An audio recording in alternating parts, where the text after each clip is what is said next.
Okay, welcome to Food Studies 30, your first virtual cooking instruction. Um, Bear with me if the video is kind of offset. I don't have a tripod, so I am using phone cables to hold my phone up so you can kind of see what we're doing here. So this is a very simple recipe. We're making sour cream noodles today.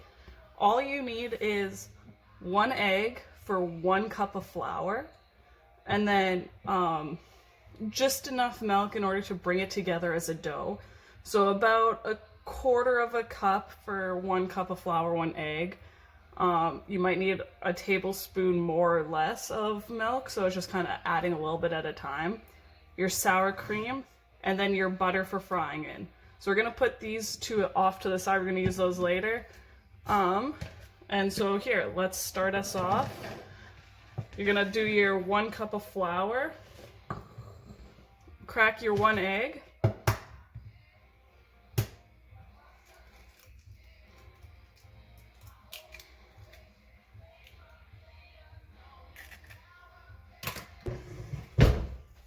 you're gonna stir it together, just your flour and your egg right now. You wanna get that egg mixture really mixed in there. Into the flour, and it's going to turn pretty flaky. So you can already see as that egg's breaking up, it's turning into more of a flakiness in your mixture. There's no liquid left in there from the egg. And so because that's all combined now let's add, I have just a slightly less of a 1/4 cup of milk. That's all I had left in my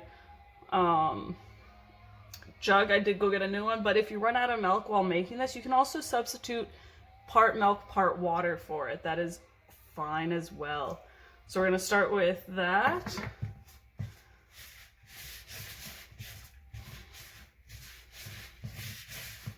Now you can see that that's slightly less than 1/4 of a cup probably isn't enough, because you see that there's still lots of flour left. Also, just clean off your spoon as you're going. You're going to be using your hands later on, so make sure your hands are washed. Just because you're at home doesn't mean you don't follow the same protocols as at school.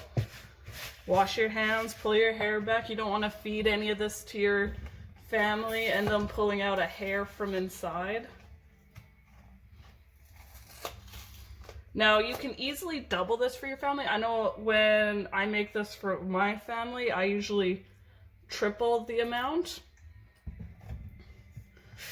So you see I just did a little splash, so you're just adding little bits at a time. You want to get that last little bit incorporated, but keep stirring and see, because that might come together here.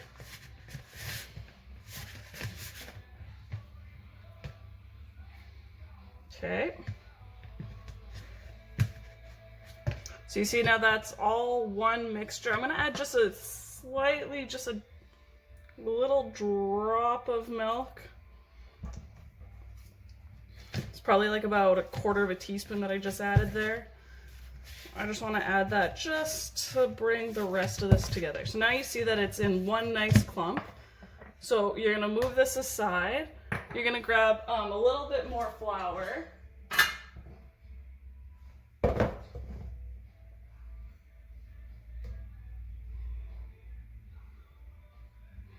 You're just going to sprinkle your countertops, because you're going to be working on your countertops now.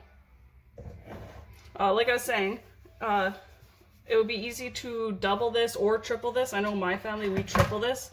I'm living on my own, so I don't need a double or triple batch. I'm just doing a single batch here for myself, and it'll be plenty. So now you want to have flour on your hands, because it helps the dough not to stick to your hands, and you're going to just knead it for about 5 minutes. And make sure you have flour on your countertops, because it's going to be a little bit sticky, and that's kind of what you want. You want it to be a little sticky, because as you knead it, it's going to pick up that rest of that flour on the countertop here, and you want to knead this for about 5 minutes. So remember, that's that pushing with the palm of your hand and bringing back with your fingertips So you're folding it into each other and you're constantly rotating it around. So you're not just doing it on one part, you're getting the whole dough. This is the recipe that I was gonna get a guest in with you. It was actually gonna be my mom. She's the one that taught me this recipe. It was her mom who taught her, and my grandma's mom taught my grandma. So it's just been a recipe passed down from generation to generation in our family. It goes in with that German cuisine that we were talking about. So this is a sour cream noodle once again.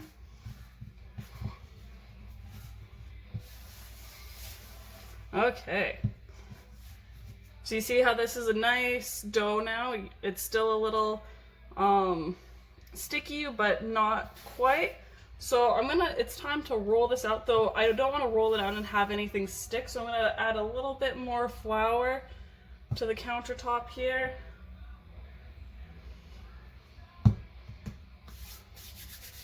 And just give me a second, I'm going to wash off my hands so I can not get my rolling pin all sticky. Now you want to get out your trusty rolling pin. I'm going to add a little bit of flour onto my rolling pin just to help it not stick. Fun fact, this rolling pin was actually made by my grandfather for me. He made it by hand, and I've had it in a bin until I was ready to move out onto my own. So when you're rolling this out, you're wanting to roll it into an oval shape and hopefully not knock your bin of flour off the counter.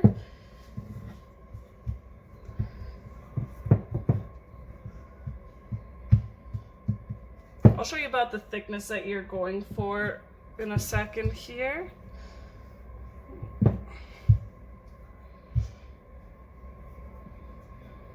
So you can see how that's sticking there. That's when you know you want to add a little bit more flour to your rolling pin because you don't want it sticking there and tearing the dough apart.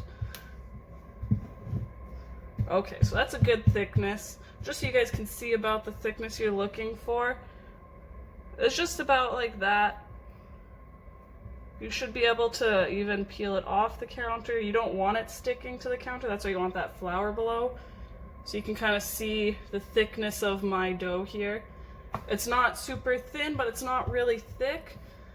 You have it in that oval-ish shape. I know that's not quite an oval. It's more of a wannabe rectangle, but that'll do for now.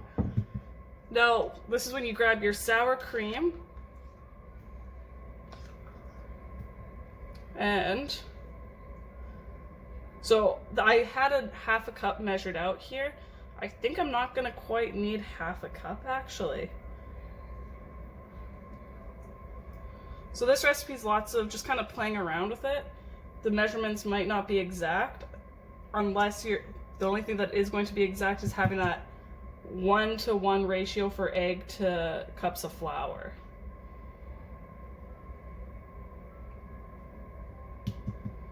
Now I was talking to Miss Orr. I gave her this recipe a few weeks ago. She went home and made it, and she said they didn't have sour cream, but she made it with cream cheese, and it turned out just as good. But we're gonna stick with the traditional German way here. So you see that was less than even half a cup, and it did that perfectly. So now what you want to do, take your paring knife and you're going to cut your dough now down the center, the longest way.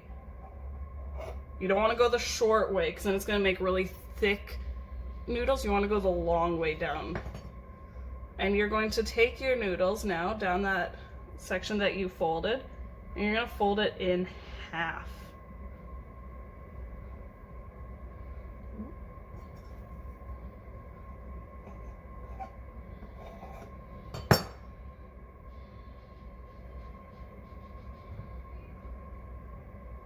Take that other side, fold it up. And then you're going to take your noodles and you are going to fold that once again in half there. So you're bringing those two folds, meeting in the center. At this point, I kind of like to stretch it out a little bit too. Hopefully you can get some more noodles in that way.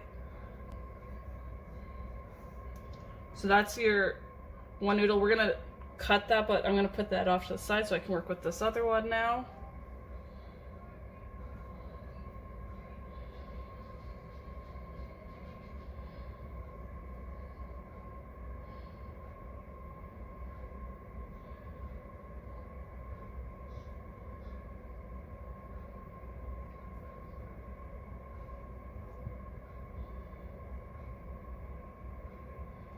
Okay, now fold that in half like I showed you.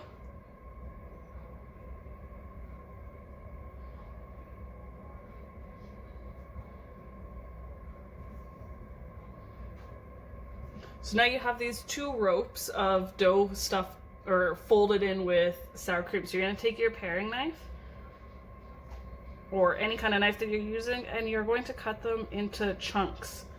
Now, these chunks, you can kind of determine how big to make them.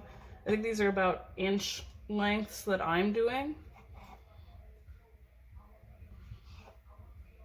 That's where the yield of this could vary a little bit. It might say that it makes 21 for the 2 and 2, but you might get more, you might get less. It all kind of depends on how you fold it, the size you cut it, and how thin you roll the dough. So it all kind of will vary a little bit.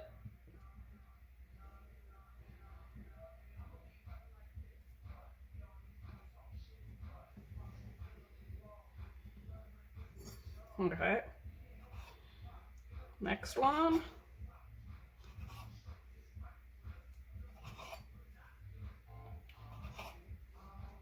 So be careful when you're making these at home, because you are cutting right on your countertop here.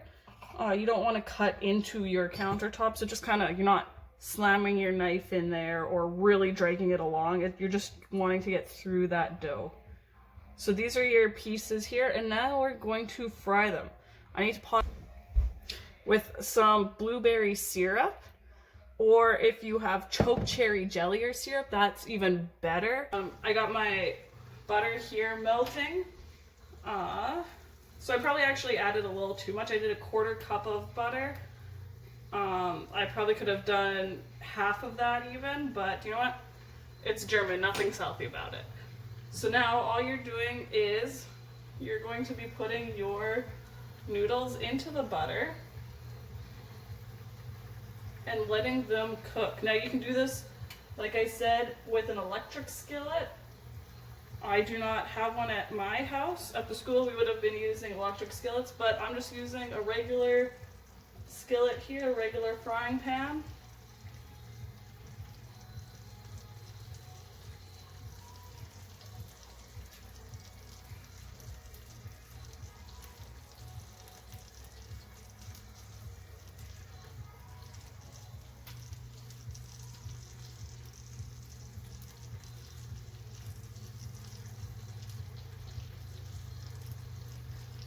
Hopefully it's nicer weather right now and you guys can after go and sit outside for a little bit, maybe take your food in your backyard and eat.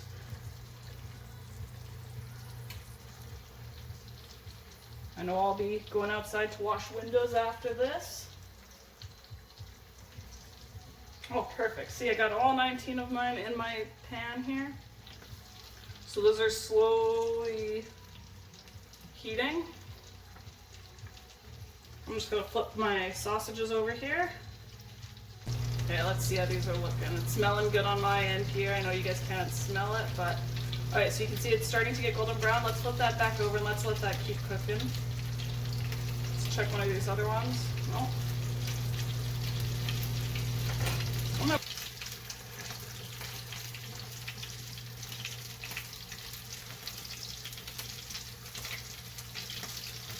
Alright, so when you're cooking these on the stovetop, you don't want the butter to burn. So I melted the butter on about a medium heat, and that's what these are cooking at right now too. There you go. It's that nice golden brown. That's the perfect color that you want, actually. I'm really starting to splatter, so I'm going to use 2 forks here to help me flip these. Rather than my fingers. Work smart, not hard, guys. Remember my famous saying? I even have to say it to myself sometimes. Tell you guys what I did this morning. I went to go make my coffee and pour my cereal at the same time, and I poured my cereal into my coffee filter in the coffee machine. That's about how good my quarantine is going right now.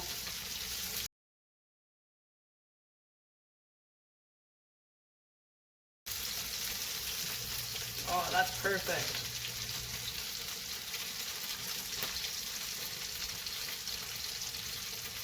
Nothing like some fried dough and grease splatter to get your Easter holidays going. So I see lots of mine on this edge where my stove must be tilty. Doesn't have as much of the grease, so you want to kind of rotate those around. I'm just going to even get a plate to put all my finished ones on.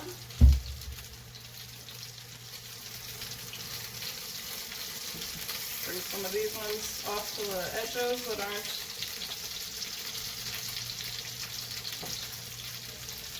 needing too much more cook time, and those that need more in the grease. Oop.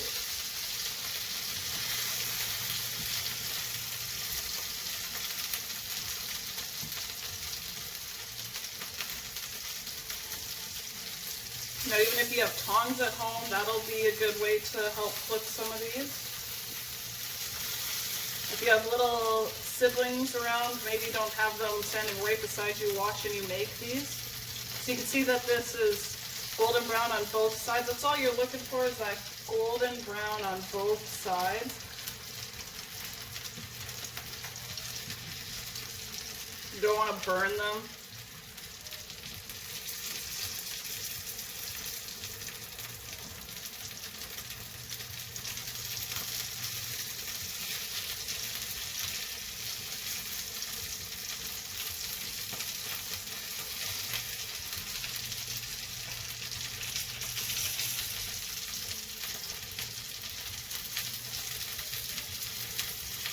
Tell me, what are some other fun things you guys have been doing during quarantine?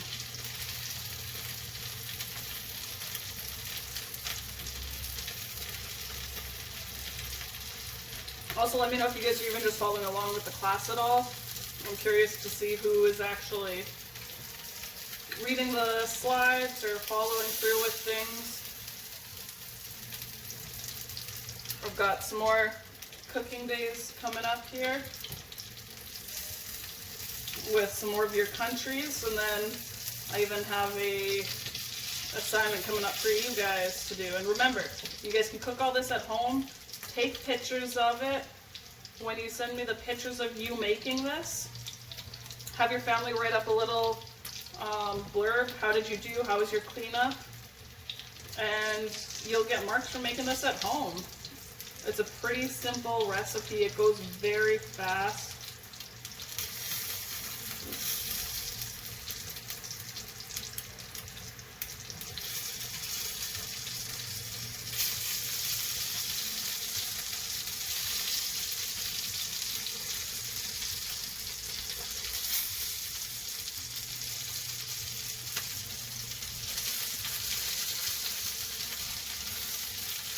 Apologize to your parents for all the grease splatter. Make sure you wipe that up too.